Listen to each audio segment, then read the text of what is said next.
मोरे बात ल सबे अभिभावक मन ना ध्यान से सुनो। जेकर लइका मन ना अब एक आध दो महीना में सब परीक्षा दिलाही, कोनो बोर्ड के कोनो कुछ कक्षा के सब परीक्षा दिलाही।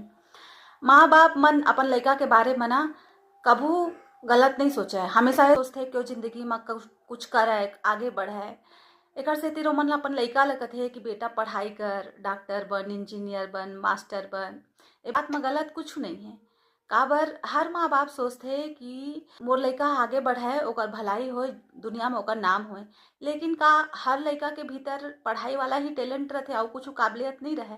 हर लइका के भीतर ना कुछ काबिलियत रहथे। कोई लइका ला ना गाना पसंद है, कोई ला बजाना पसंद है, कोई ला अभिनय, कोई ला रंगमंच, कोई ला साहित्य, सब अलग अलग चीज है। कोई खिलाड़ी बनना चाहते।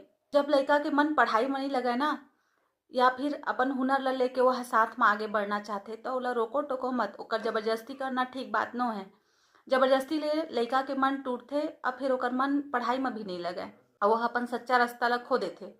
माँ बाप मन ला चाहिए कि वो लइका के भी बात सुने, लइका के भी समझे। और लोग मन का कही पढ़ाई नहीं करही, अच्छा नौकरी में नहीं जाही तो हमन कैसे मुँह दिखाबो, वो लइका कैसे करही, ये सब बात ला मत सोचाए। पढ़ाई लिखाई में ही एक करियर नहीं बनाए, और भी बहुत सारा रास्ता है भाई जेमा लइका के ज़्यादा टैलेंट है। मोर लइका ना पहली खुश कैसे रही, कौन सा काम ओला पसंद है, ये सब बात ला भी माँ बाप ला सोचना चाहिए। पढ़ाई जरूरी है, लेकिन ओकर मेन हुनर, ओकर मेन जो अंदर के खुशी है ना, ओला दबा के नहीं, ओला उभार के।